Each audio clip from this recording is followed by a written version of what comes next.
Hello, everybody. So tonight is my talk about my book and about where we go from here. It's time for John Cook, my former medical partner, to say a few things. Yeah, thank you. Good evening, everybody. It's my honor to introduce Dr. Eric Lessinger for the talk tonight, and I promise to be brief. I want to just say a few things. I first met Eric in 2003 when I was finishing my residency and knew that I wanted to come back to Ithaca, New York to practice medicine. And I looked for somebody who would be willing to host me for a month of residency. And Eric was that person and agreed to take me on. And then prior to taking a job, I spent some time interviewing with pretty much all of the family practice offices in Ithaca. And that experience, I think, is very telling of the kind of person that Eric is. Absolutely everywhere that I went to interview, the interview included conversations about how many patients per hour I was going to see. And it was often I could start at 4, but really it'd be good to get to 5 and ideally 6 per hour. And then when I interviewed at Trumansburg Family Health Center, the conversation instead said nothing about how many patients per hour, nothing about monthly meetings for productivity. Instead, at one point, the conversation was about the contract and vacation time. And what Eric said was, well, we give you 2 weeks a year, but we really think you should take more. And I think that speaks a lot to his approach to medicine. Part of why I enjoyed so much working with him. There's absolutely no question that he is a primary care doctor in the truest and maybe historically sense of the word, where his goal was to take care of a small community and be part of that community and take care of the people in that community. And that's what he did. He's also the one who, throughout the years that we worked together, was always the voice for creating a ballot group to give everybody a chance to give the providers a chance to talk about how the practice of medicine was impacting us. And he was always the driving force for that. He was an exceptional doctor, an exceptional mentor, and an exceptional role model. Along the way, all kinds of surprises come up, including many years into practicing together. I find myself sitting in a community center watching a dance performance that he is putting on. So there were lots of surprises like that.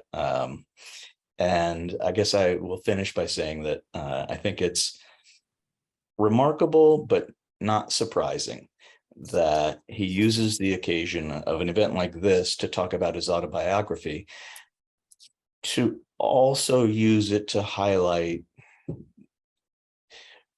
the current practice of medicine in America and all of its foibles, and as well to sort of also address and acknowledge how that impacts the providers who try and do this. So you're a big hero of mine. And so thank you. Ooh, thank you. It's all true. So now I think it's time for me to talk about the book and read a little bit of the book. Yep. So I think I'm going to start with just reading the table of contents. It's a 128-page book. It's a slim volume, but just to have a sense of what's in it, especially people haven't had the occasion to read it. So the contents are the introduction. Section 1 is family. Under that, my first few years at home, Grandma and Grandpa Kalish, Grandma and Grandpa Lessinger, Red Diaper Baby, my parents, Jacob and Minnie Lessinger, my sister Karen, my brother Les. Section 2 is schooling, elementary school, early adolescence, PS 117, junior high school, summer of '62 at Howard University, Stuyvesant High School, Ted Gold, Shall I Dance, freshman at Harvard, Rick and I, Les and I at Harvard, my years at Harvard. Section 3 is medical training, preparing for med school. Medical school begins. The first year, venceremos. The second year, the third year, the fourth year, on the Navajo Reservation. Internship year, Lincoln Hospital. Section 4 is medical practice. West Side Family Health Service, Highland Hospital, Trumansburg, New York. Finding reevaluation counseling, my breakdown, hospice and palliative care, and conclusion. So I'll take a breath or two now. Whew, yeah. So this is so far it's fun. So a little snippet from the introduction. I graduated from New York University School of Medicine in 1972. This book is a memoir of my life, specifically my life in medicine, which of necessity includes the experiences which made me who I am, what I was taught, what I believe, and where I place my faith as a working class Jew and a human being. My view of the world from very early on was strongly influenced by two related traditions in my family. First, for longstanding Jewish values, to welcome the stranger, to strive for excellence, to heal and repair the world. Second, were ideological underpinnings of the political left, as I understood them, strive for a better economic and social system so that people could be kind and fair to one another, and so there would no longer be such a very large gap between rich and poor. I am a second generation American. My mother's parents were poor. They were born in Eastern Europe, and each of them came separately to America during their late teens to escape the pogroms. Arriving at Ellis Island by boat, they initially settled on the Lower East Side of Manhattan, where immigrant Jews and Chinese were concentrated at that time. That's Grandma and Grandpa Kalish, probably shortly before my mother was born. That's the connection there.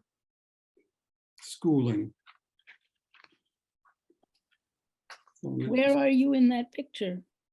Okay, this is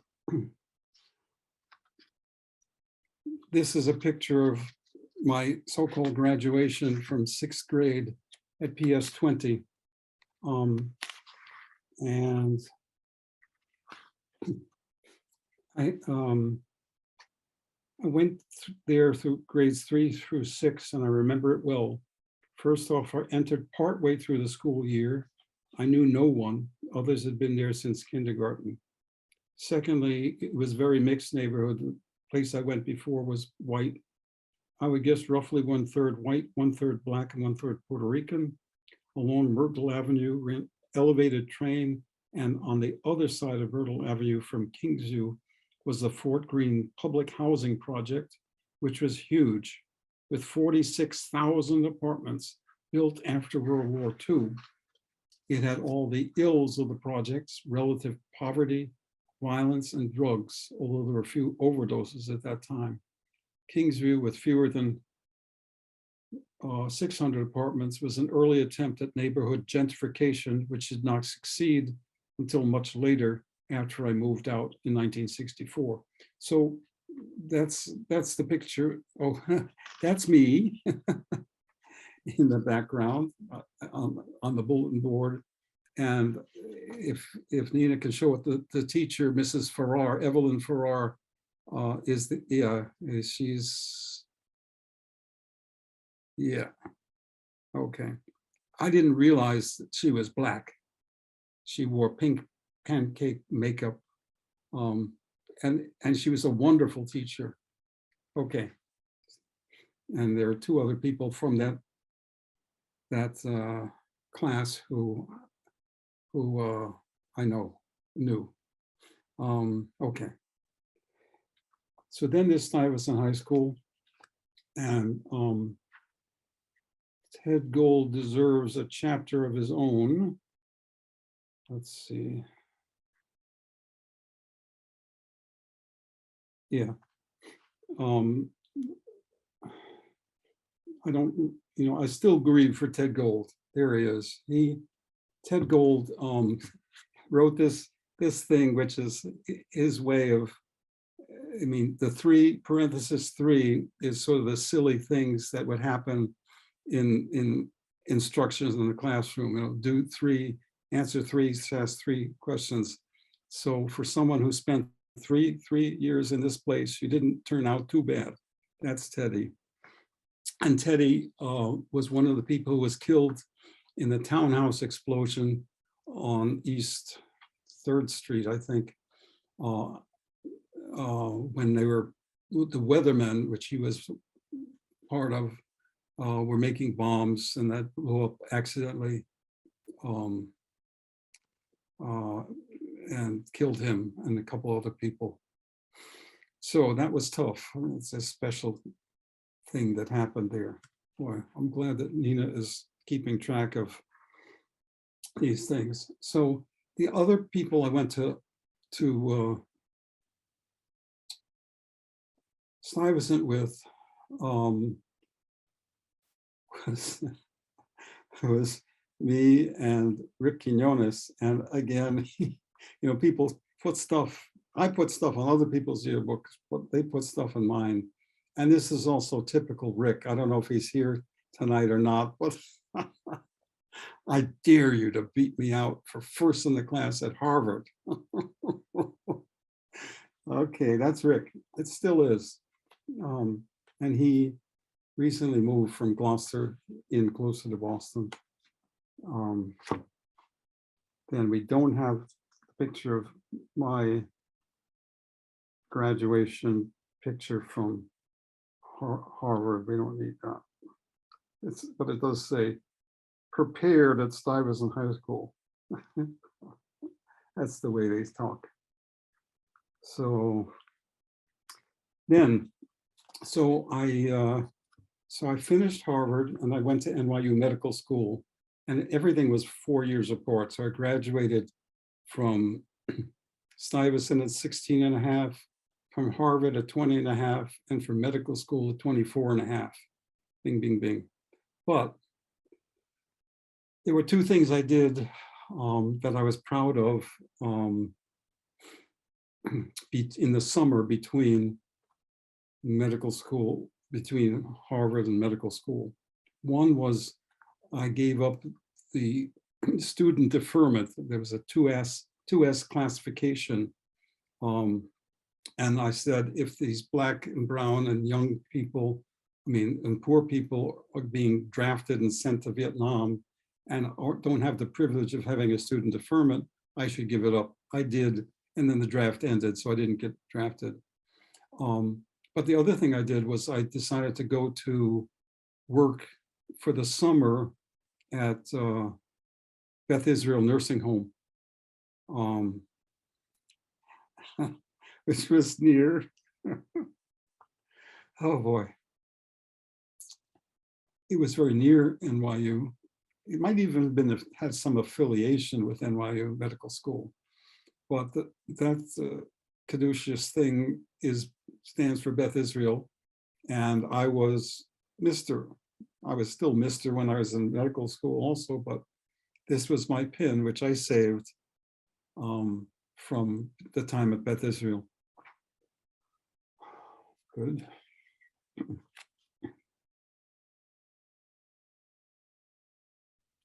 School.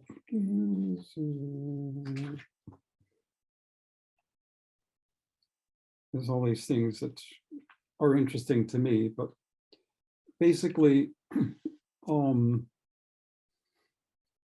going to read a little thing about this. Yeah.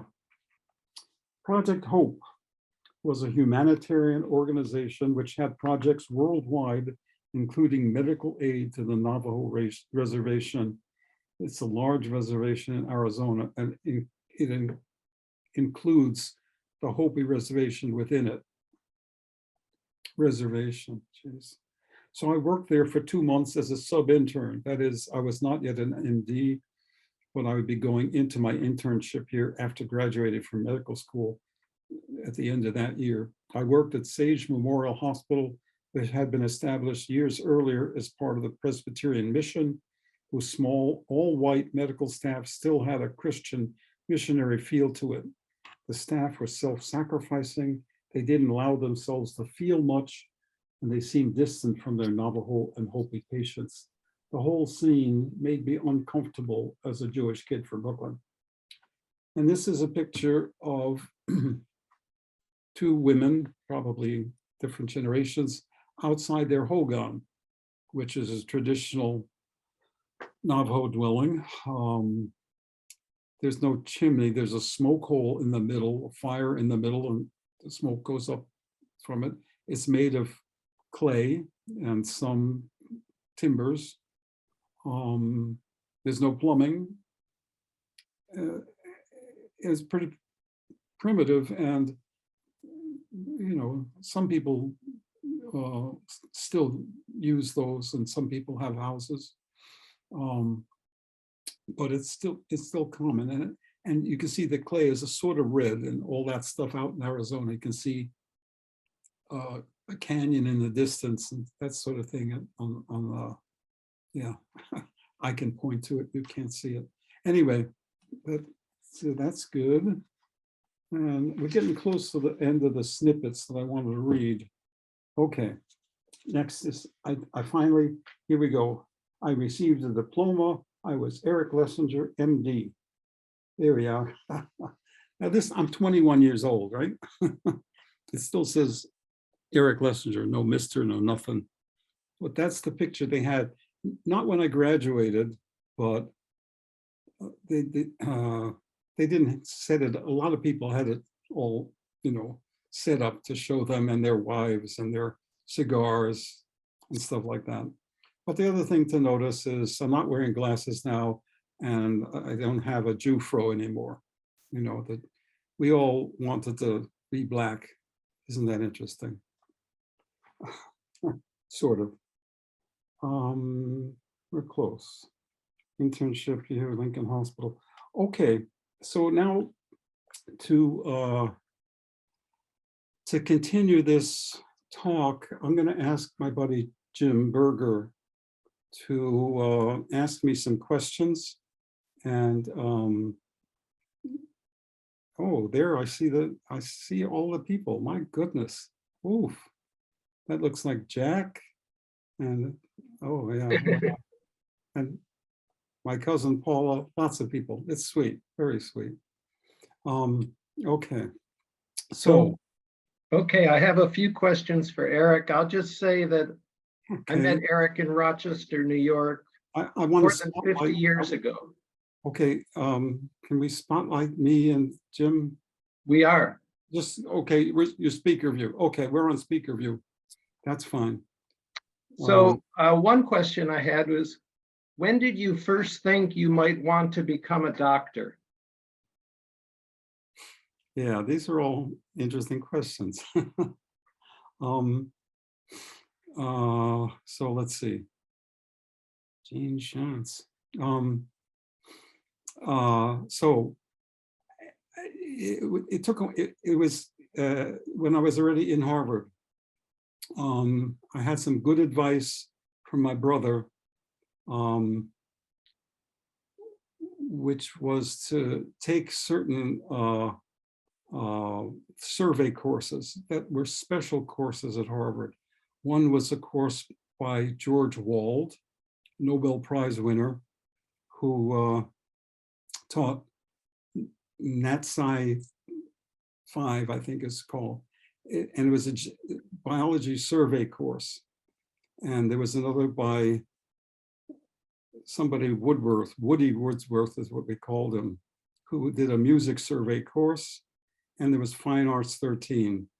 So these were survey courses, but the biology course that I took and the other courses that I took, I wanted to be a scientist. That's all I knew. I wanted to study science, and biology is the science that I love more than physics or chemistry. But just in case, I took the one course that would have been a prerequisite to do medical school, which was organic chemistry. I think that was the one that was required. And I think I got a C in it, which was passing. And my father had given me advice, which I think was good advice. He said, when you try and decide what you're going to do with the world, do something that you're good at and do something that the world needs, that needs doing. And so it seemed like medicine was a good way to go. And also I didn't like Harvard very much. It was snobbish and a bunch of things. Okay, so that leads into another question. Why did you choose NYU Medical School? Well, I was starting to say I didn't like Harvard. I lived all the rest of my life in New York City, Brooklyn or Manhattan, and it was comfortable. I wanted to go back, so I went back. All right.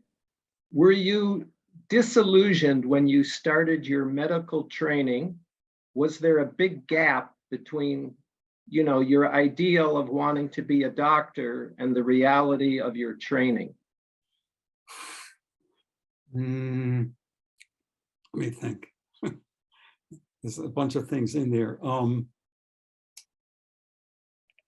I guess so. I guess I didn't really know much about what to expect, so it was hard to say there was a gap, but there was certainly stuff about it which I would call oppressive, that the whole training was oppressive.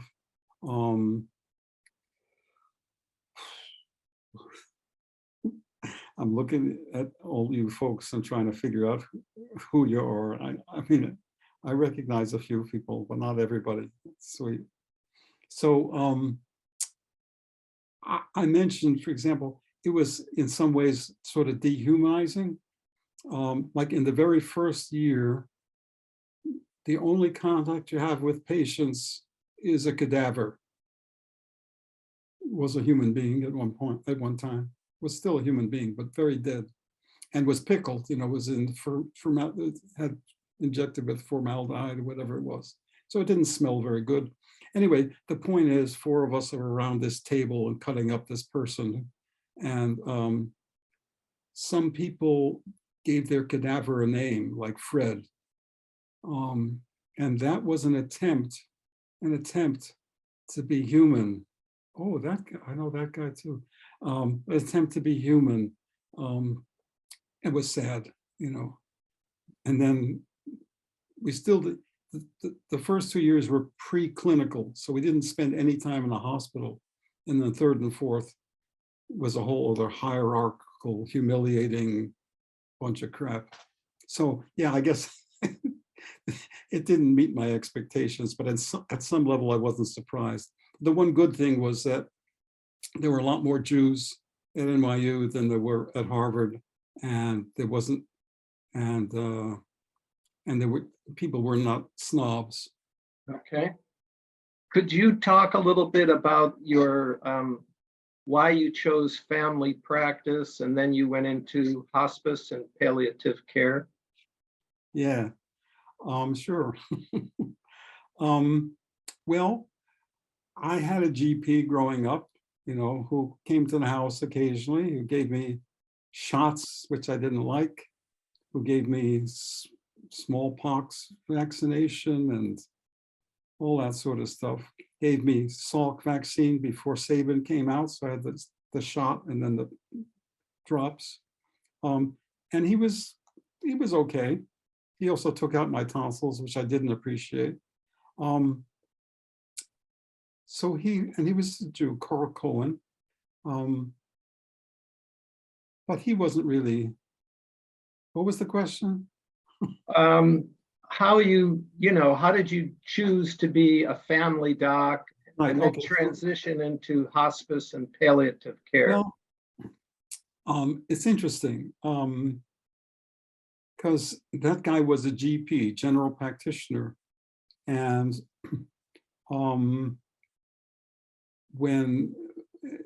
so they, general practitioner didn't need any license except to practice medicine.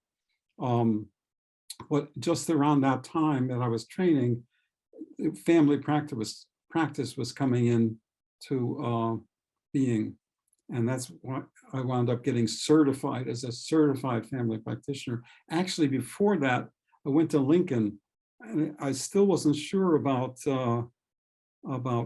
general practice. And so what I did was I arranged an internship that was 9 months of internal medicine, where Ollie was my resident, who's a year ahead of me, and 3 months of pediatrics. So that was the closest you could come at that time to family practice. And then when I went to Rochester to work at Highland Hospital, Gene Farley was one of the first people to introduce family medicine, family practice. Family medicine is what you do, family practice, what you're certified in. And I got, and my patients were older, so I got what they call CAQ, Certificate of Additional Qualifications in Geriatrics. And then I got a Certificate of Additional Qualifications, Hospice and Palliative Care, which is what I spent the last 12 years of my practice doing, solely hospice and palliative care. All right. What are you most pleased about in your career as a physician, and what was most challenging? Well, John said most of it, I think.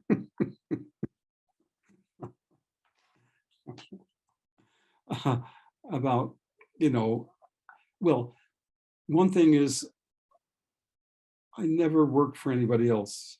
I only worked for myself and my partners. So we had control over what we did. If we didn't need to make a whole lot of money, we didn't, and we didn't. I mean, it wasn't, any doctor can make a reasonable amount of money without, I made maybe 100,000, 120,000, which is peanuts compared to what whatever specialist surgeon could do or something like that. I could see 3 or 4 patients an hour. I think 4 was the most that I ever saw. Okay. Or occasionally I could see more than that if it was really something quick. I wouldn't keep people around just to chat. I mean, I didn't have time for that particularly. But so there was that. And then, the kind of thing that John was talking about, the interviewing about, meetings to talk about productivity and all stuff. Productivity, Kaiser, I don't know what, I suspect that they dock you for not producing much. That may be, they do definitely put the squeeze on you for speed up, I'd say. So what was that question I was following? Anything about, then you transition more into the hospice and palliative care? Well, there was also the challenges. Challenges, yeah. Yeah, well, one was I was sued once for malpractice. Yeah, and when I came to Massachusetts and get a license, they looked up and they said, I had forgotten about it. It was so trivial, but they said, oh, you cheated on your application, so we're going to bring you to the Board of Registration in Medicine. Had to travel out to Wakefield to appear in person before these folks, which was 3 obstetricians. There was a private thing that Meredith couldn't be part of, my wife. And then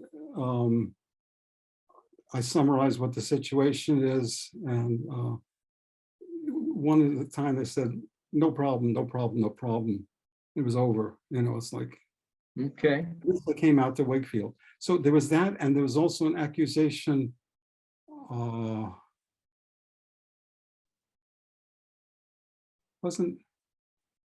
was one person who accused me of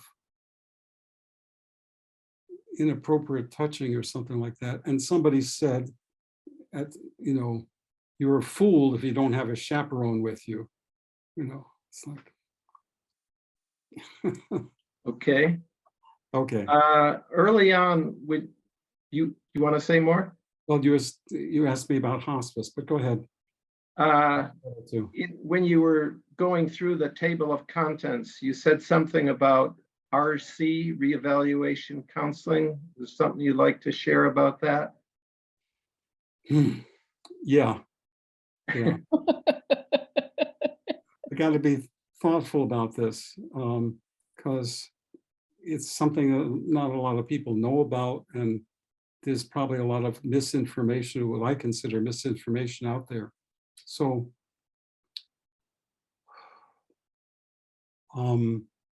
well, I start with saying we don't proselytize.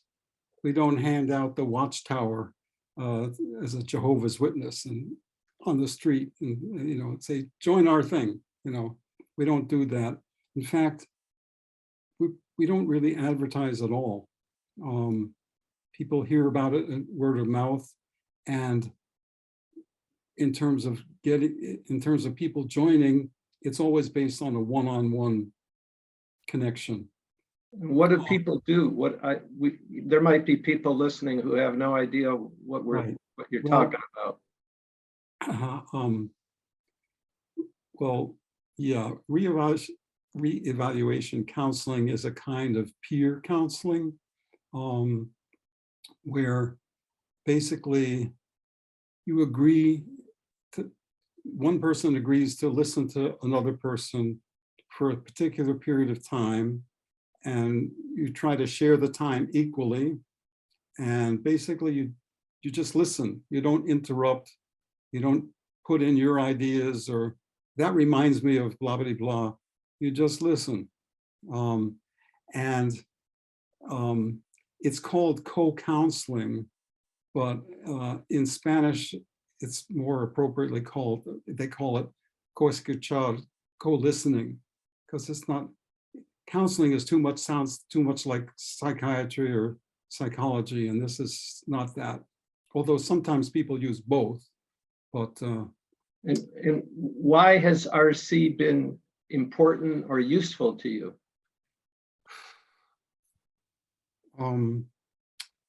Let's see. I think I'll read a little bit about it, and I'll get to that question after, because some of this stuff is sort of important. In 1973, that's 50 years ago,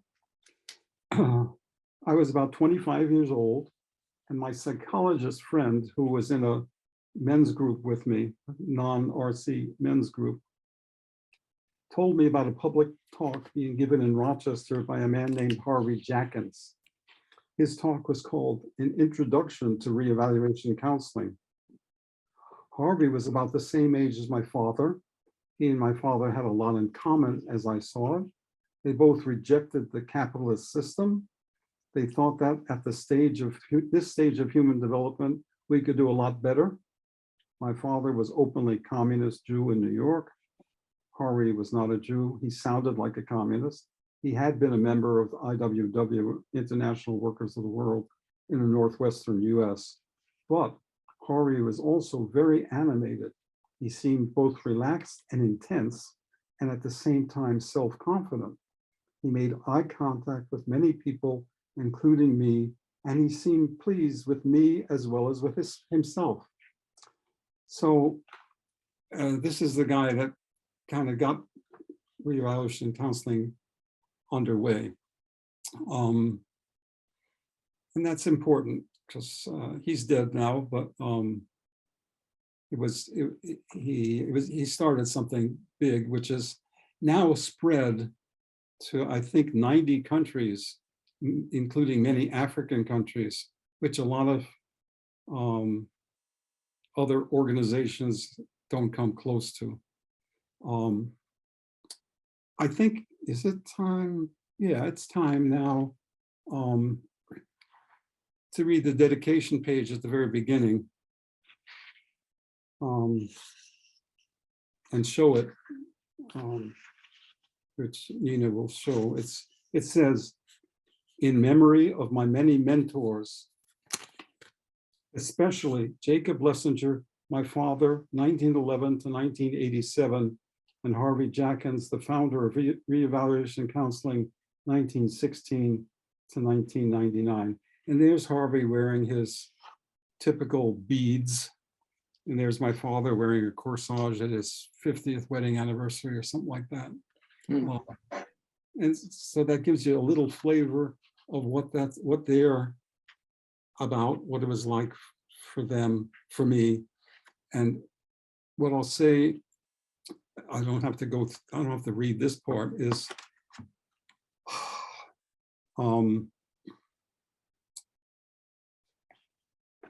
they were very alike, you know. I'd known my father for 25 years at that point. I'd known Harvey one day, and yet he was fascinating to me. And I didn't need a father figure particularly. I didn't think I needed a father figure. But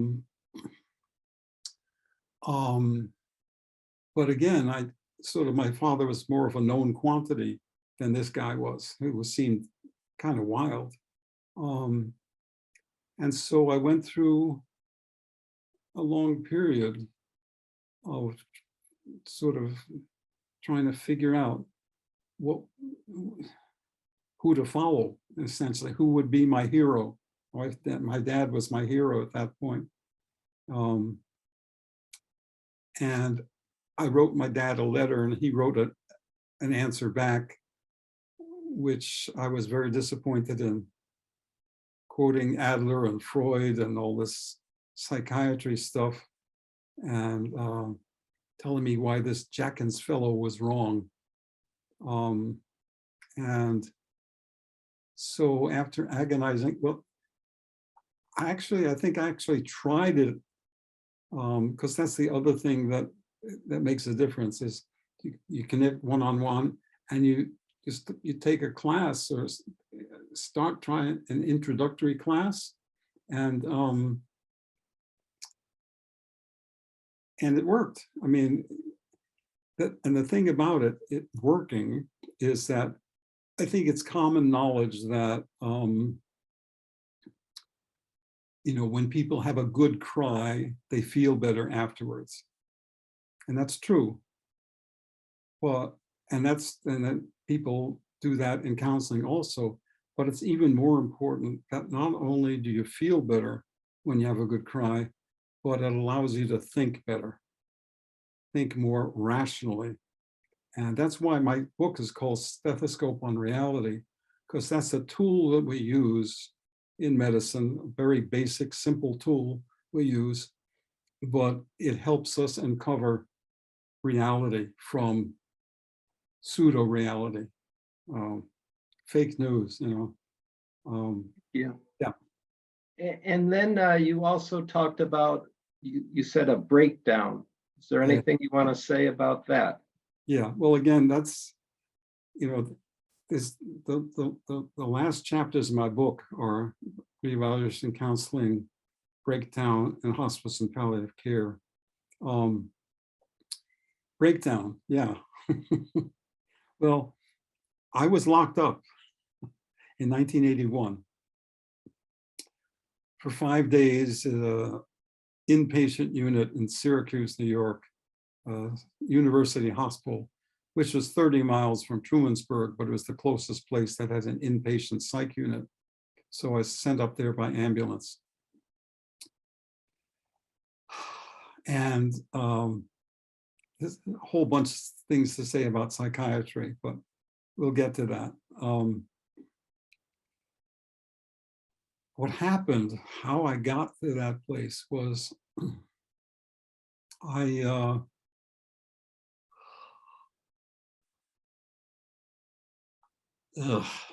as a Jew, was, like many Jews, sort of obsessed with the Holocaust. You know, I mean, it bugs me that so many Jews just say never again. It's like that excuses everything, you know, like we can do whatever we want to anybody we want to because they did it to us, and we'll never let it happen again. We'll kill people to prevent it from happening again. We'll kill Palestinians, but that's a separate issue also.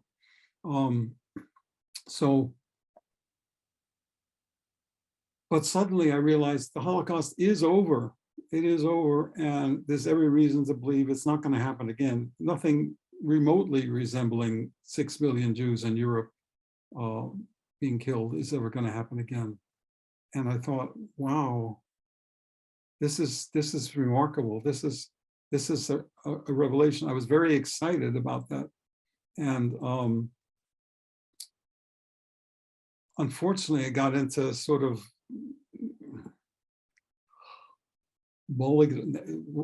thinking about it. And I was so excited that I neglected to eat or sleep enough, hardly at all, for a few days.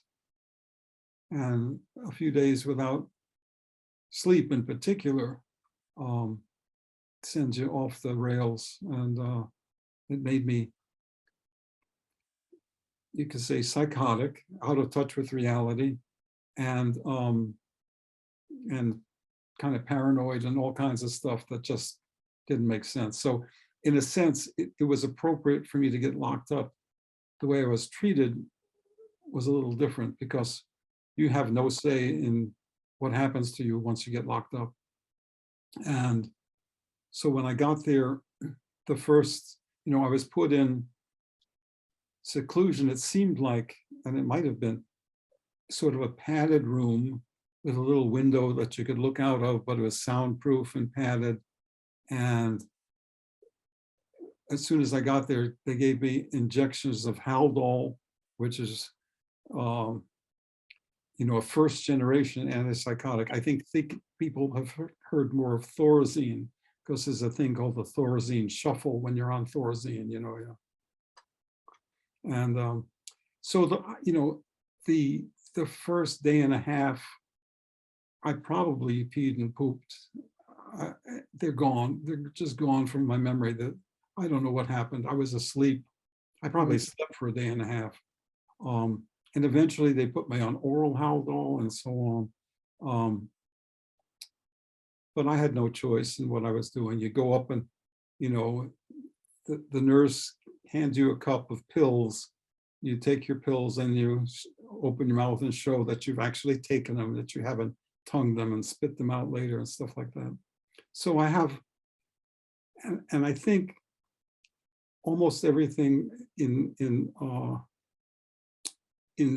reevaluation counseling, we don't go for medical diagnoses particularly, and against a lot of things can be translated, you know.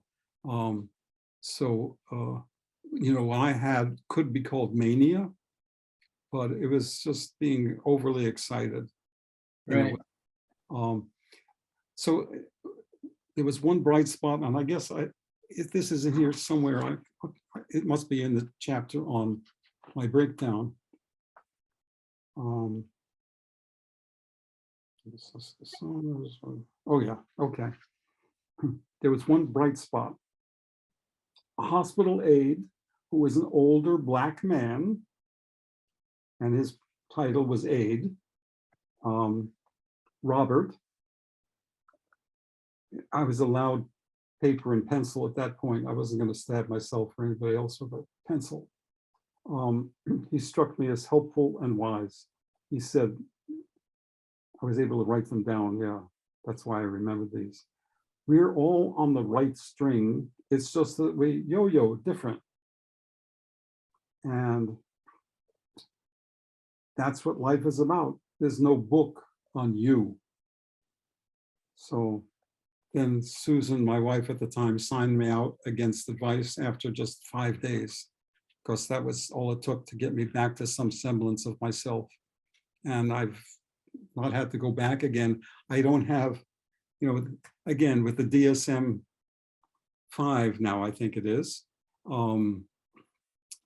the diagnoses keep growing and expanding, and sometimes it seems like they create a drug to treat a diagnosis, or create a diagnosis to treat a drug or something. And again, I use the example of Botox, which can give you big boobs and relieve your migraine at the same time. It's wonderful. Right. Yeah.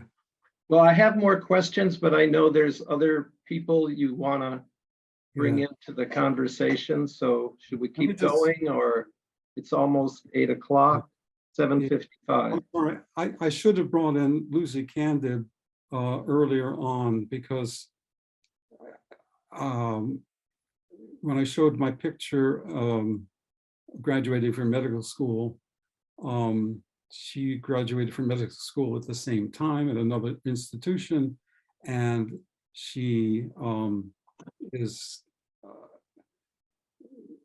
an expert of, on feminism, basically, which I could talk to, but she would do a better job. So take it away, Lucy. Thanks, Eric. It's wonderful to hear how your life unfolded in your own words. And I think about the parallels about what I was doing at the same time and the conclusions I drew. But before I do any backwards reflection, I want to say that there's a person who should be here but can't be here, and that's Jean Bishop. Jean Bishop was a central person to the left in medicine from when she was working on the Old Mole and hadn't thought about going to medical school, when she picked me up from my internship, which was an every other night internship for 6 months of the year, and took me to demonstrations and took me to organizational meetings and took me to the community health center that she was starting with medical students and women doctors, the Somerville Women's Health Center. Jean was a force of nature, a big force of nature, and she went on to go to Stony Brook and become a physician and a primary care internist.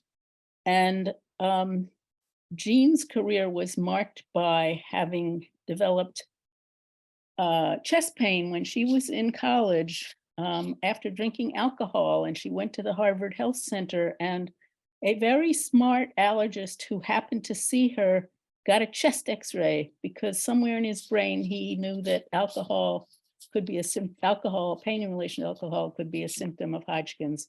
And he picked up her Hodgkin's at a very early stage. And she had the then treatment, 1964-65, of radiation, quite massive radiation, and did really well for a really long time, and then started having the complications of having had radiation of her thyroid, breast, heart, and everything else in the whole mantle, because in those days they did the whole upper body practically. Jean was a wonderful doctor, but also an incredibly good political thinker, and she put her money where her mouth was, and she really inspired a lot of us to do more, do better, think better, figure out how to be good leftists, good feminists, and do medicine. And I miss her every day. And it's a great loss to all of us that she's gone. So she should really be here, the person talking about this. And I think anybody who knew her, either from Harvard or Stony Brook or New York or Philadelphia, would say the same. So that is it. She should be doing this talk. As Eric mentioned, we are the same year, the same age, the same choices. I went from Radcliffe to Harvard Medical School because they accepted me. And that was 1968 when I started medical school, when women were 10% of the class, just the bare minimum. So I was one of 12 women in a class of 120. And despite the fact that women now entering medical school, leaving medical school, are half of the of those who choose to say what their gender is, despite that composition, the disparities in medicine persist, and they are exhaustive in the workplace, in the salaries, in the roles, in leadership, in the academics, in promotion, and in scholarship. There is no place where women are equally recognized in all of those things, and I'm going to speak a little bit more specifically about that. That doesn't mean that women aren't getting some of those things, but it means that we haven't achieved any kind of parity in most of them.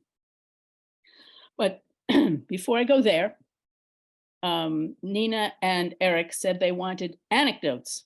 And so I think we need some anecdotes here. I'm not going to talk about the anecdotes I have with certain people who are in the room who I had anecdotal Harvard times with. But what I do want to talk about is what it was like to be an anti-war activist at Harvard Medical School in 1968. So after spending part of the summer before school in Mexico learning some Spanish and then working in a factory for the next 6 weeks, I then went into building A at Harvard, which was all blue plush plush seats in a vertical amphitheater. And the first day that we went there were all these kids sitting in desks, and they had us fill out about 50 cards with our name, address, phone number, whatever personal information we had in those days, which was the equivalent of a Rolodex for them. And these 50 cards, I knew one of them was sent to people's draft boards, because this was 1968. And this is the way people, like Eric mentioned, people were kept, these young, mostly men, were kept out of the military because they had this form and it was sent to the AMA, who then sent it to people's draft boards. And I had read this in a book and I was irate, and while people were busy filling out their 50 little pieces of paper, I went down to the front of the room and I said, this medical school is collaborating with the war in Vietnam. One of these pieces of paper enables those of you who are eligible to be drafted to not be drafted while you're in medical school. This medical school is collaborating with the war effort, and you should not fill out this piece of paper. Well, they gave me the hook. Dean Ebert came down and said, we wouldn't do anything like that. We don't talk to the AMA. This is nonsense. And I said to him, you're full of shit, in front of my entire class. And then a word got around that I had actually told him to go fuck himself, which I had not said, because being full of shit means you are saying untruth. I wouldn't have said the other thing because that wasn't the way I was talking in that moment. That was my opening salvo in medical school. So by 6 months later, when somebody had spray painted in front of the residence hall, Yankees out of Vietnam, everybody thought I had put it there. There was no doubt that I was the one who had spray painted that thing, which I hadn't done. But that was my entry into trying to be a solo anti-war activist in my class. Over the next year or so, thanks, David, the next year or so, I managed to recruit a number of other more progressive students, and we started a small group. Since we were taking neurology, we called the group the Red Nucleus, which in those days was a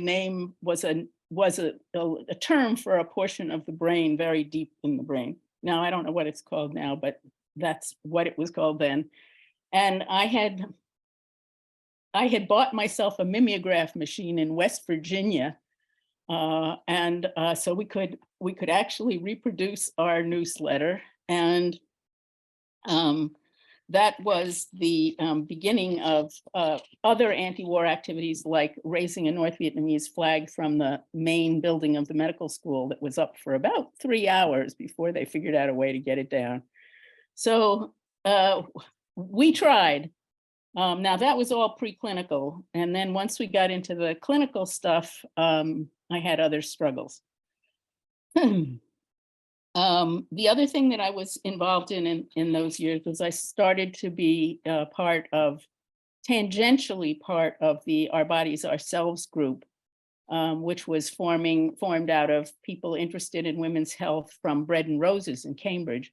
But being a medical student, I could not really be a full, those guys were working full time. Working full time on this book operation, and I had no way to be part of that. But they did ask me to write the chapter on medicine and capitalism in the first newsprint edition, which I can show you from the other room. I didn't bring all my show and tell right in front of me. But that was a way to sort of set the stage for what they were really trying to say about how medicine was, how the kind of poor care for women was really linked to the capitalism and sexism of the larger system. That was the backdrop. So in this talk, Eric asked me to talk about women doctors, but really we do know that most of the healing and healthcare and the roles that are involved in people getting taken care of when they are ill are performed by women who are not professionals. They're performed by women in families, they're in the community, they're all kinds of folks from all kinds of cultures. Healthcare work is women's work, and women doctors are just this tiny little bit, with some more power and some more money and some more prestige and sometimes some really helpful suggestions. But it's really important not to make women doctors the equality of numbers of women graduating from medical school now into something that it isn't. So I thought that I will now focus on women doctors, but there are, and the inequities are really persistent.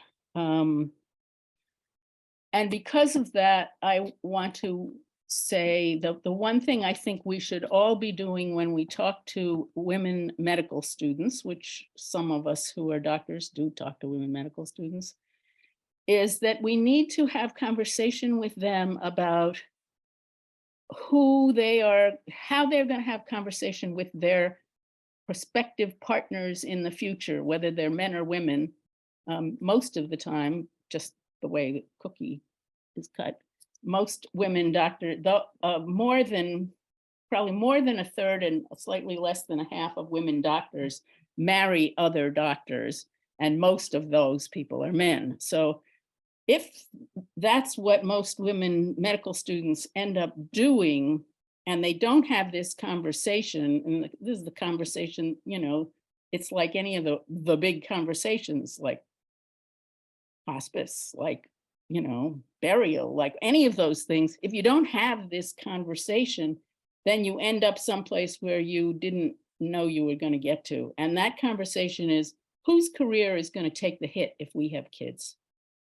Because there is no way that two doctors can do full-time practice, full-time academics, full-time clinical work, full-time laboratory work, unless they have live-in help, live-in grandparents, a lot of dough, and don't plan to raise their own children.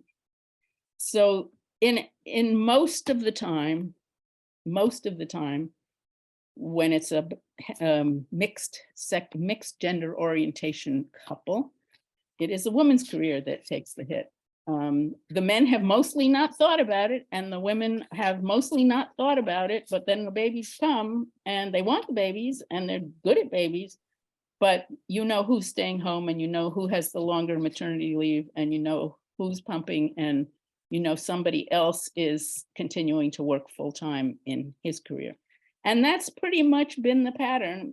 Now, lesbian couples have to work it out too.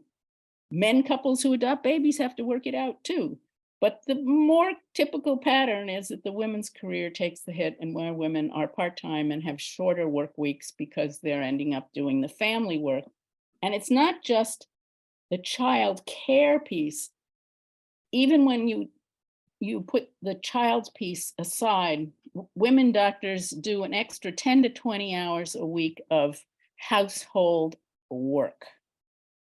Driving, schlepping, laundry, grocery shopping, you know, opening and closing windows, moving the winter clothes and the summer clothes, all screen doors, whatever it is, women are much more likely to be doing that kind of stuff than their male partners, especially when they are physicians. So it's really ongoing. So I wanted to just sort of get that out there, that we need to be talking to the students about that, because if they don't figure it out ahead, then that's what happens sort of by default. So the next thing I want, besides kids, I want to talk about I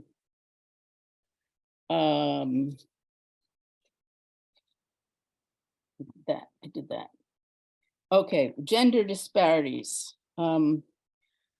One is in promotion. So women are far less likely to get promoted to the next level up as soon as men are. So there is a delay in women's progression in promotion in medicine. Over a 35-year period, in one review, women physicians in academic medical centers were less likely than men to be promoted to the rank of associate or full professor or appointed to department chair, and that gap did not narrow over time. Looking at all of the promotional cohorts, only 22% of full professors are women, 18% of department chairs, and 17% of medical school deans are women. So that equal number getting out of medical school is still not really making a dent in who is in the higher ranks. And this is more magnified by people who have intersectional identities, whether they're people of color, whether they're LGBT, whether they're international medical graduates. And this has particularly been highlighted in anesthesia, which seems to have some problem with getting to equality. Scholarship. Gender discordance is seen everywhere in all aspects of publication and performance. Women have less authorship, less editorship, less speaking, and less leading, as well as less peer review and less grants. They are less involved in all aspects, even though they are very actively wishing to be involved in that. The barriers to research have to do with family responsibilities, more clinical service, gender bias, sexual harassment, and the gender pay gap. So women don't necessarily get so successful in their research unless they are head-on, full-time, totally dedicated to it, and they are at risk for all of the assumptions that other people make about what they're going to be good at and how well they can do it. Take pediatrics. Women are 37% of full-time medical school faculty, but they were much lower in the rates of first authors in the main medical journals, JAMA, New England Journal, and Lancet. Women's rates of publication as first author are much lower than their frequency of appearance in their professions. And they were much less likely to be senior members, and they're much less likely to be invited speakers, much less likely to, in neurology, infectious disease, pediatric orthopedic surgery, every field where somebody has looked at this, except two, women are much less likely to be authors and senior authors and final authors, the most prestigious one. So noticeably, there are not women who get to be invited to do the prestigious invited articles or the commentary articles or the perspective articles in the main medical journals, the high impact ones. They don't appear as the first or last authors when they have participated in those. So this, I was very fortunate to have a librarian who got me 40 articles that all said the same thing, but they said it about every different field. So almost every specialty, except for medical education, where the journals had equal numbers of women in public as first authors and in editorial positions, and more female last authors. And now there is actually some move toward women being first authors, even when there are male last authors. That's not common. Usually male last authors have a slew of men ahead of them on the list of authors. If I'm making sense to you. Am I making sense here? I need a few little head nods about that. Okay. Money. So money has always been discrepant in the payment for women in whatever roles they are in whatever business they're in. But the gender disparities in medicine, in many situations, your salary after the first year is based on what you were paid last year. So you are consistently pegged lower than the equivalent male in the next office with the same training and the same capabilities, and maybe not the same capabilities. But so the money isn't good for women, it isn't as solid, it isn't as high, it's not equal for women in medicine because of this first salary business. It also depends on women underestimating themselves, not being trained to bargain, not to say, hey, I'm worth more than that, not to be taught to put their foot forward strongly about money. Now, maybe this is changing, but at the last meeting I went to, where some pretty senior women educators were talking to a more junior audience and talking about how hard they should bargain and how hard they should hold their demands, everyone said, they don't tell us that. They don't tell us that. They all wanted to have more training about how to negotiate the salaries that they should get with the equivalent of what. And this happened to me. I mean, I was working in this community health center. I thought it was, they had lousy salaries, but I didn't need a lot of money. And then this other guy came along who had 2 years less experience than me. And I found out he was given more money than me. And I'd been there for 2 years already. So that's just a standard operating procedure. Family medicine, the numbers in terms of full professors and all of the going up the chain is all still, it's improving, but it's not there yet. I haven't said anything about the hazards of being a woman doctor, and that includes professional isolation, bullying, sexual harassment, and all of these lead to discouragement and attrition. And these things are even greater for women who are marginalized because they're more vulnerable and they're less likely to be able to report or get support when they do report something. I was at the end of my residency, and I was told that I needed to do an extra 4 months of OB if I wanted to get OB privileges. So I was sent to this hospital in Western Massachusetts in Pittsfield, where I quite happily did 4 months of OB. But there was one OB attending. He was a nice Jewish man. And he would get behind me when I was doing a repair and start talking dirty, but so softly through his mask that I couldn't say anything. And it was sort of lascivious shit. I mean, it was really bad. And the nurses couldn't hear it. The patient couldn't hear it. And I was sitting there trying to do this repair. And this is the guy who was supposed to be educating me. So that's the kind of crap that was happening then. And I expect is probably happening some places still, but what do you do? It's my word against his. So that's the bad side. The good side, just to give you one last paragraph, women are more likely to adhere to clinical guidelines, to provide preventive care, to do psychosocial counseling, and to spend more time with patients, which is why they like us, than our male peers. They also studies are now starting to show that women have improved clinical outcomes And that's sort of interesting to think about how that pans out. So it becomes really essential for medical systems to promote workforce diversity for women, and to have the diversity of women also be expanded. We know that we are consistently more the doctors who give the care that patients want, but we are less rewarded and less recognized by every system that we work in, whether it's lab, publication, academics, hierarchy, administration, whatever. So it's still out there. It's recognized, but it's not over yet. We haven't come to to parity at all. So that's the piece, and I hope that Jean has something to say, and she'll let us know what she thinks. Yeah, thank you.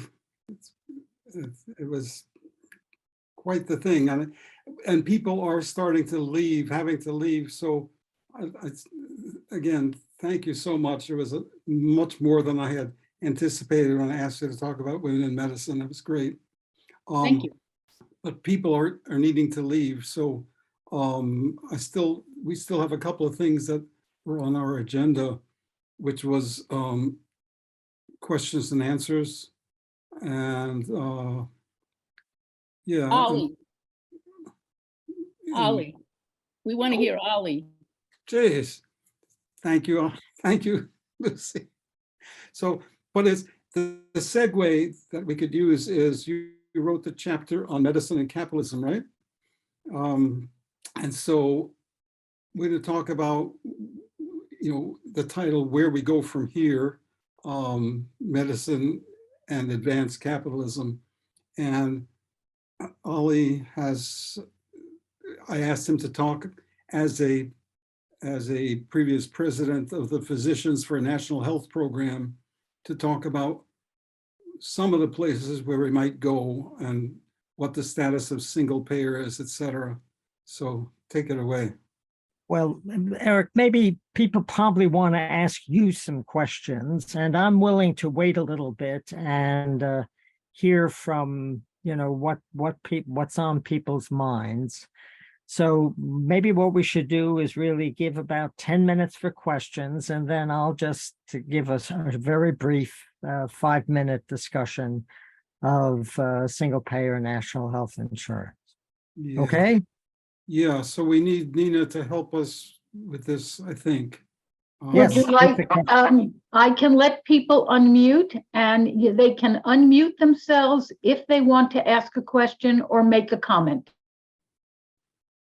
And maybe I'll call on people when you raise a hand or raise a virtual hand, either one.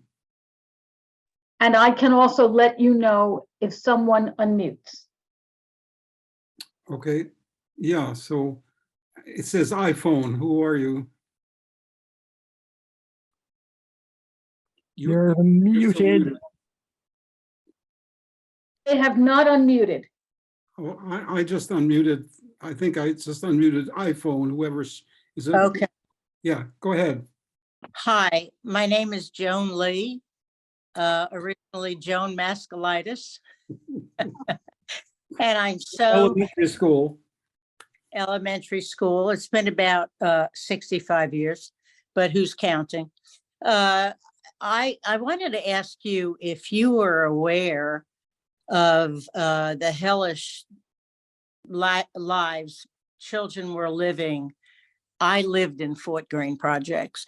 Were you actually aware of what was going on there? And by the way, I just want to speak to I was unfortunately the user of the free clinics we were offered as poor at-risk children.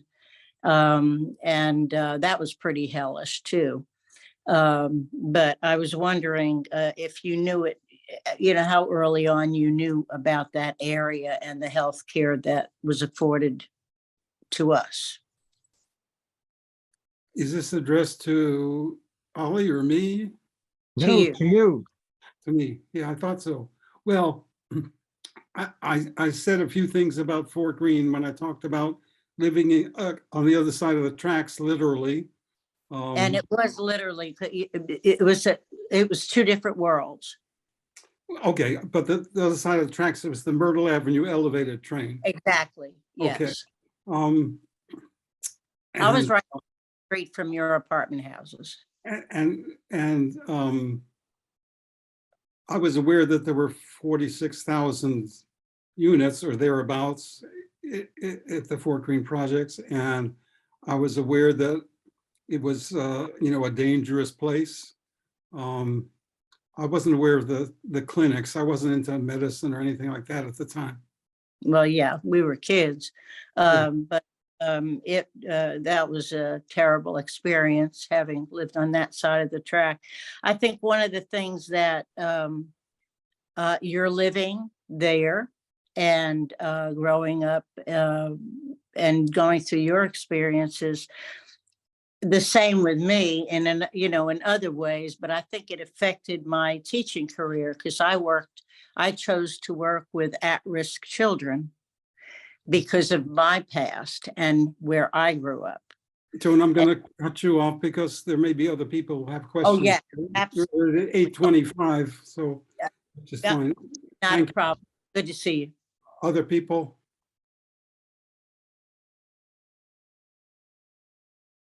Anybody else want to raise a hand? Question? Diana? Hi, Eric. Hi. I've been reading and hearing quite a bit recently about experiences that Jews have with anti-Semitism when they get into Ivy League schools. And I'm wondering what kind of experiences you had of anti-Semitism in Harvard and in medical school. Thank you. Sure. There was no anti-Semitism that in medical school. I mean, there were a bunch of things. The dean was Ivan Bennett, who had some kind of connection to the war and other stuff, and he wasn't a Jew. But Harvard is a whole other thing. My suspicion is that Harvard at that time had an unwritten quota on Jews. And again, my class of, what was it, 1,400? I don't know how many it was. We were, I don't have a sense of it. I mean, Ken and David and Hal and I were roommates. We were all Jews. But anyway, yeah, there was, in terms of outright anti-Semitism, I mean, there weren't any swastikas painted on the walls. It was more subtle. What was there? I mean, the food, the food, there were a lot of little things, but it was more subtle. I didn't have a sense that I was being persecuted, more ignored, and that sort of thing. And it wasn't true at NYU, because at NYU, again, that was part of going back to New York. I was comfortable there, and probably a third or more of our class, so 140 were Jews. 10% were women, and some of them were Jews too. So I think that we were right at the cusp where anti-Semitism dramatically dropped. My father went to medical school in shortly after the World War II, and there was a severe quota in a state university school. Columbia University admitted a class, I believe the class had started in 1961, and they admitted this class with no quota, and the dean of admissions lost his job for doing that, and they reverted to their quota system. I don't think I saw very much of that, but I think we were kind of the first generation to be free of it. thank you. At Radcliffe, I think at Harvard in general, it was clear that the Cabots and the lodges and the Boston Brahmins still were the people on top of the entire system, with sort of little bits of prestige for athletes and little bits of prestige for people who were academically making big careers. But it was really the historical Anglo-Saxon long-term multi-generational Harvard families who still, they were the people in charge, and the rest of us were just there. Right. Uh, I and would I would say, you know, there's a common thing where people say the Cabots talk only to the lodges and the lodges talk only to God. And the other thing is the legacy admissions. You could be as dumb as a doornail or whatever and still get in because your father and grandfather were Harvard graduates. And they, at reunions, I used to watch those people get drunk. You know, it was lovely. Anyway. Well, one of my roommates is a first year in an off-campus house, which that was the first year they did that, was Peggy Auchincloss. And Peggy was a very sweet, lovely person, is still. And she took me home to her grandmother, who was a Bundy. And her grandmother referred to me, not in my hearing, as that little Jewish girl. So, you know, it was there. It was always there, Yeah. you know. Did you get to say what you were going to say?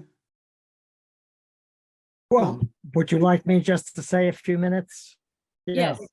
Okay, well, let me just do that. You know, you mentioned earlier, Eric was an intern at Lincoln Hospital at the time that I was a resident at that hospital. And a large number of the house staff at Lincoln had formed a collective. And Eric wrote about this, and I want to just quote from his book. It says, the collective doctors were leaders with a progressive agenda, and many still are leaders in Physicians for a National Health Program. And then he says, you know, we are still advocating for single payer, universal health care 50 years later, essentially what is now called Medicare for all, end quote. Well, yes. And today I am chair of the board of the New York Metro chapter of Physicians for a National Health Program. But in 1972, during your internship, we didn't call for single payer. Rather, our slogan was, healthcare is a human right, and we need some form of community control and equity. It was only in 1986 at a meeting of healthcare workers from community health centers around the country, including Lucy Candip. It's so nice to see you here, Lucy. And myself, we met at the World Fellowship Center in New Hampshire, and we heard Steffi Woolhandler and David Himmelstein call for single-payer healthcare reform. They argued that, yes, our work in community health was very important, but we needed to get to where the power was, and that was in how healthcare was financed. So, and a year later, you know, PNHP, Physicians for a National Health Program, was formed. And the first physician's proposal for national health was announced. And it had 8 principles, which many of you probably know. 1, universal coverage with automatic enrollment, Medicare for all, including immigrants. 2, comprehensive coverage without copays and deductibles, no financial barriers to access to health care. 3, low administrative costs because it was a single payer. Expansion to all uninsured could be accomplished without increasing overall costs. 4, maximum choice of doctor, nurse practitioner, and hospital, no limited networks. 5, improved quality through nationwide health information technology. 6, expansion of primary care. 7, lower drug prices because Medicare could negotiate with the pharmaceutical industry for price. And 8, a publicly funded system that was privately delivered.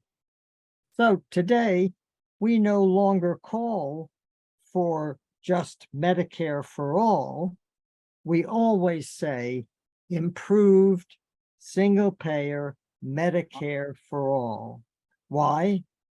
Because in 2003, Congress created Medicare Advantage, which today has introduced over 100 private for-profit insurance companies into the Medicare program, and close to 50% of Medicare beneficiaries are in Advantage plans. Advanced capitalism has undermined, the Medicare program. It has placed, middlemen between private insurance, and these middlemen are private insurance companies and, for-profit private equity between the Medicare program and the doctor and patient. More and more patients suffer the need for prior approvals, denial of care, high deductibles and co-payments, because Medicare dollars are going to investors because of the Medicare Advantage program. And recently, traditional Medicare has been under attack by advanced capitalism through the ACO REACH program. You probably have never heard of this program, which has placed, a private entity, again, private equity or a private insurance company between the Medicare enrollee and the traditional Medicare program and publicly funded Medicare. And this is done without the patient's consent in any way. ACO REACH is an attempt to privatize the Medicare enrollees who are not in Advantage, but essentially in the traditional Medicare program. So in conclusion, today, there is more pressing need for an improved single-payer Medicare for all program to deal with all of the problems created by advanced capitalism. Let me stop there, see if I've raised any questions or any comments. How do you know if this ACO REACH thing is trying to get at your traditional Medicare status? Well, that's a good question, Lucy, but the problem is that the beneficiaries in traditional Medicare are people who have not chosen to go into Medicare Advantage, right? Right, and I'm one of So them. the question is, how can they, in fact, be gotten by the private health insurance and by private equity? And, so I think these programs are created to look like they, have certain benefits. REACH stands for equity and access and community health. But what we see, who's running those programs predominantly, it turns out it's either private equity or it's private for-profit health insurance. So, how do I know that that's what the design was? Well, we don't know per se, but the question is, what is the effect? What is going to be the outcome of this program? And I fear, frankly, the outcome is going to be to privatize the traditional Medicare program entirely. John? Yes. I just wanted to point out that the fact that this is how the conversation unwinds for a discussion of your autobiography is just marvelous. And the conversations are unbelievable and frightening. And so I just wanted to thank you for being the man who fostered a conversation like this. Sure. And I want to say thank you. I want to say, I want to encourage, I said where we go from here, and I want to encourage people to think broadly. I don't have an answer. I don't think we're going to bring capitalism down in the next year, but capitalism is clearly in crisis in various ways. So when I tried to think broadly, I was thinking about how could we have a campaign that would be a sustained campaign and could be effective. And again, this is again, just thinking broadly. I thought, we should have a union. And my thought was, it would be an International Healthcare Workers Union. And it would include doctors because we're healthcare workers. And it would not be led by doctors. It'd be led by the people who do the work that needs to be done every day. I mean, not that we don't, but it shouldn't be led, by the top of the hierarchy. And, it could, again, international, again, just trying to encourage people to think broadly. I don't think that's going to happen, but that's the kind of thinking that I think should be done. We're on just one screen at this point. No, everyone can be seen, and Jim has raised his hand. Yeah, I don't, I mean, before we were toggling between screen 1 and screen 2, Anita, and now I think we all fit on one screen. It's 25. Depends on whether people are watching in speaker mode or gallery. But for the recording, I have all 5 of the primary speakers on the screen, and I think Jim wanted to say something. Yeah, go ahead. I have a question, maybe for Ollie. I get Medicare. Is there any movement by the government? Like, if you get Medicare Advantage, you get a free gym membership. If you have straight Medicare, you don't get that. So is there any movement to like strengthen Medicare? Yes, that's the point. The notion of improved Medicare is to take those things that were left out, dental care, ophthalmology, frankly, long-term care, nursing home care is not part of Medicare. Those things need to be improved in the program.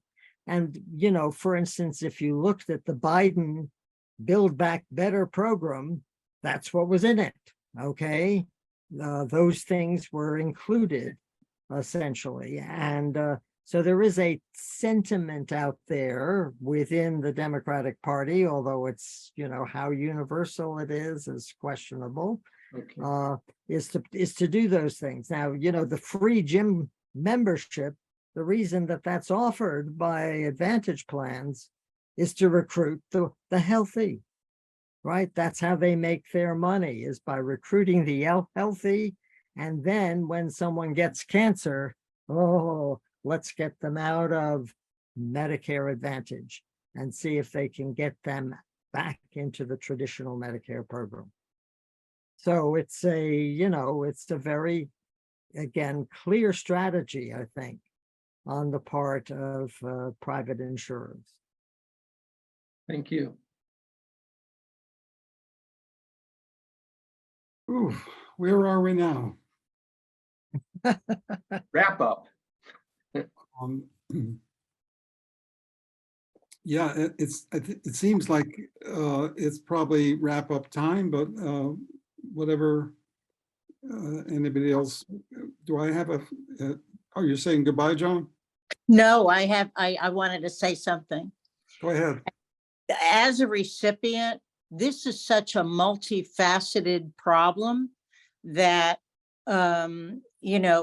non-medical people are the non-medical people, not the doctors, not people that should make the decision for denials.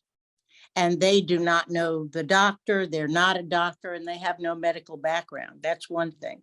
The other thing is the code game.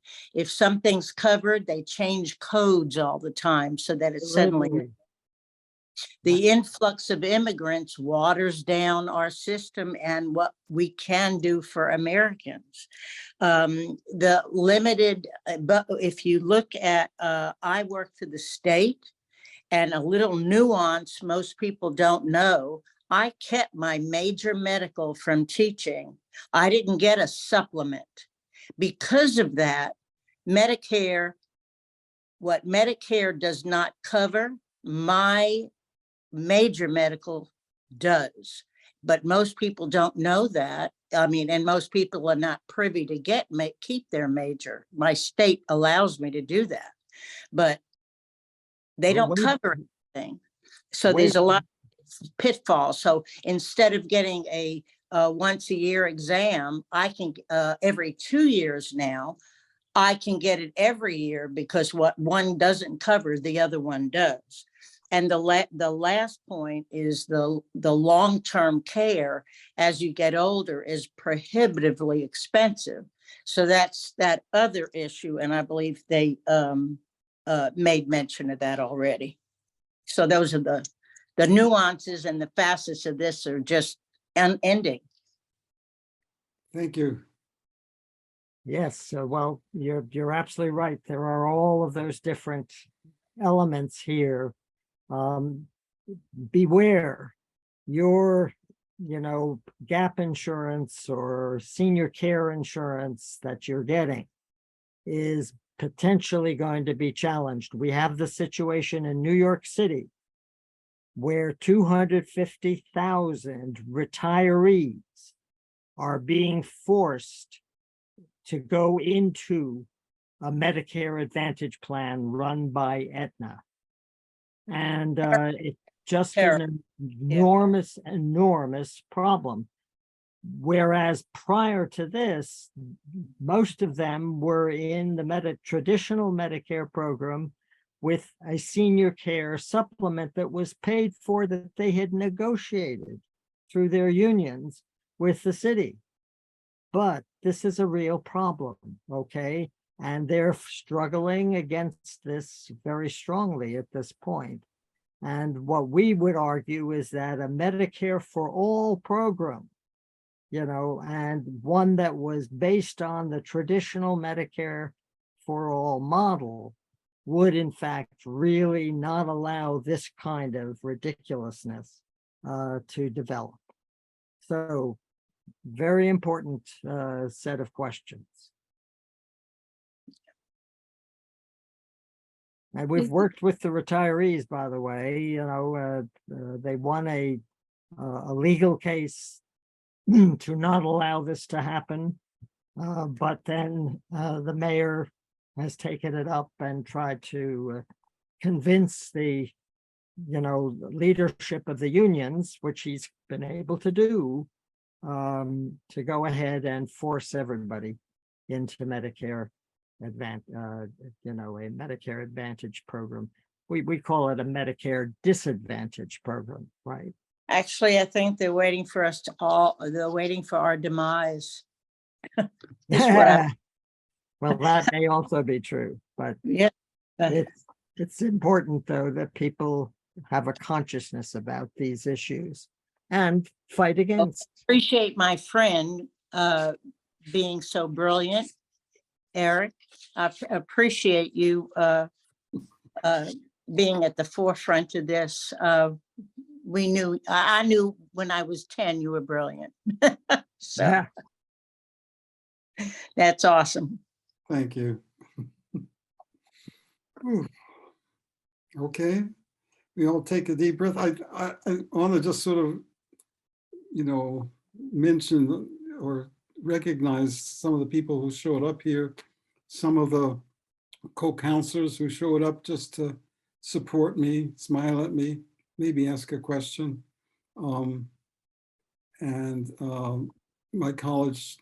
My folks from college and medical school, Ken showed up, from medical school, the folks from my Jewish community.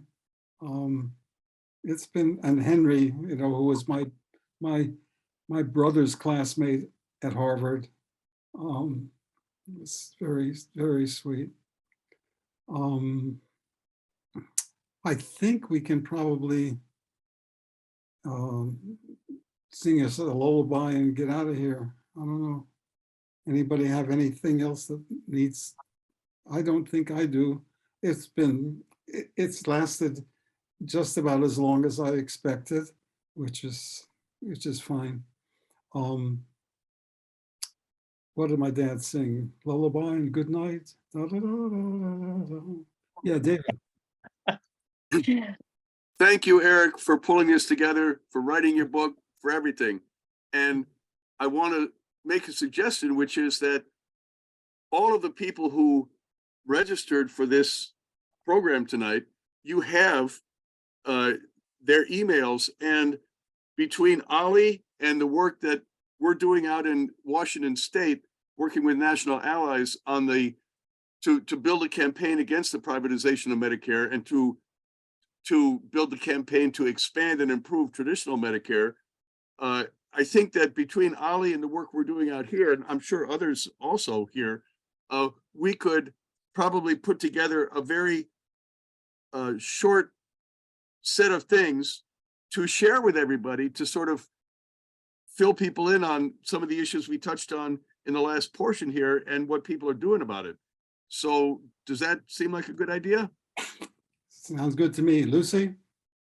Yeah, I would really support that. I also realized that I should have taken advantage of this opportunity to tell people that Will Miller of the Lehigh Valley and I have just finished a book called Family Doctors Say Goodbye, Shifting Grounds and Relationships. And that's going to come out in about 4 to 6 months from Springer Nature.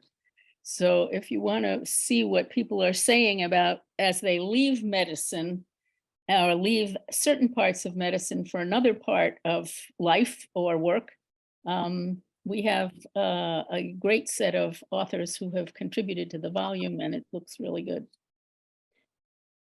Family Doctors Say Goodbye. And multiple ways of interpreting what that title means. Yes.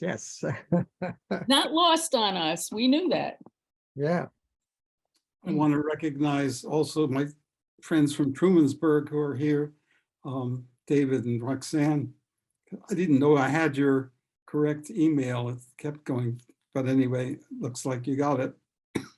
And I don't know who the red and blue iPhone is with the beard. I'm unmuting you. Yeah.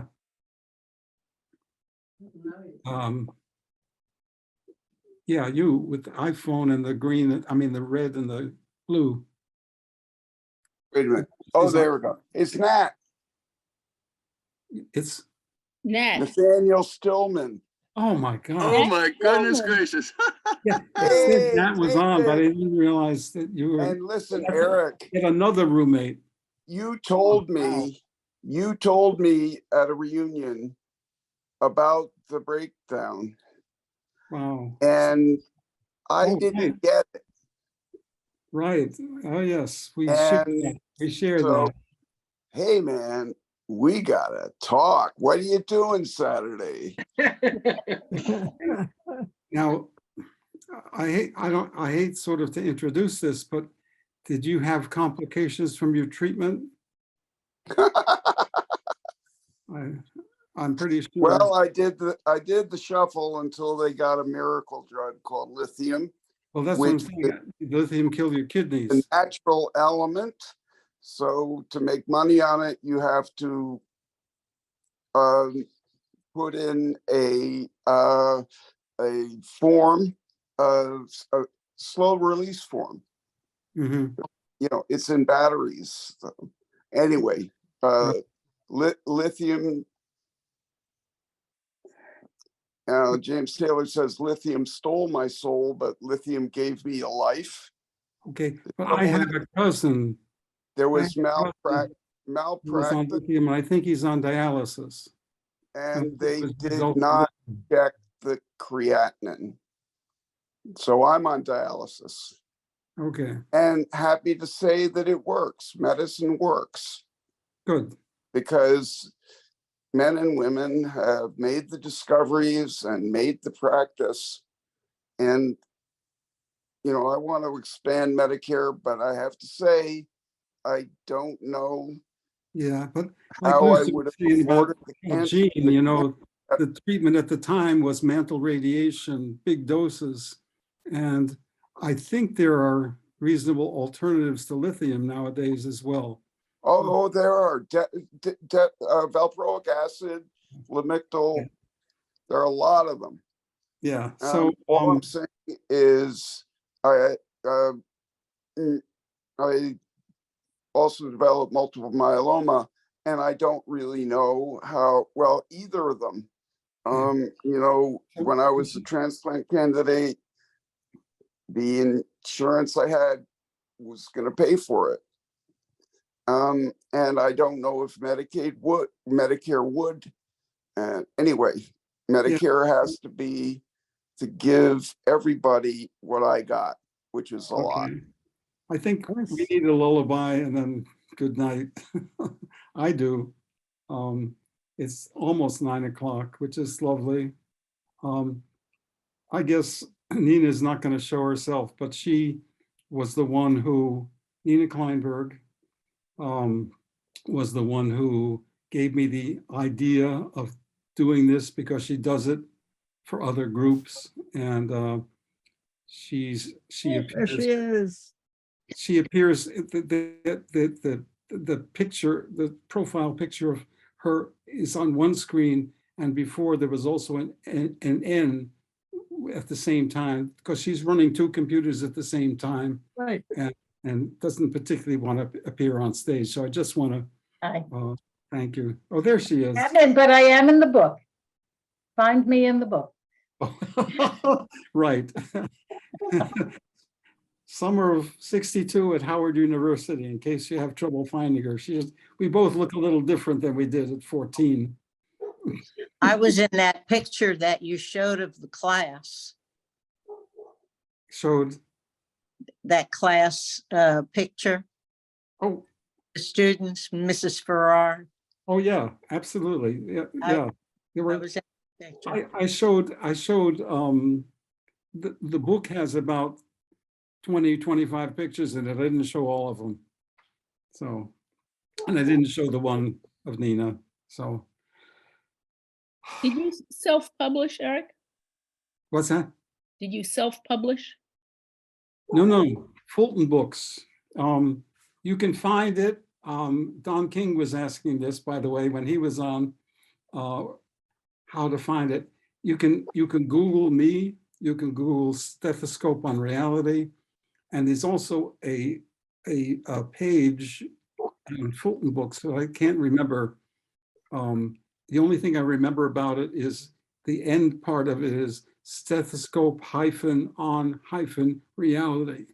And if you can figure out from that where to get but the easiest thing, it's available. And I recommend, this copy, which showed at first, it's a paperback. It's also available as an ebook. It costs about, like $10 instead of 20. But I bought the ebook, but anyway. You had Fulton in your email too that you sent out. So that's Yes. where I'm. Yes, I was just going to say that. If you go back to the invitation, you'll find that link to the Fulton item on the book. Yeah, thank you for that, because that's where I'm. $22.95 again. Wow, jeez.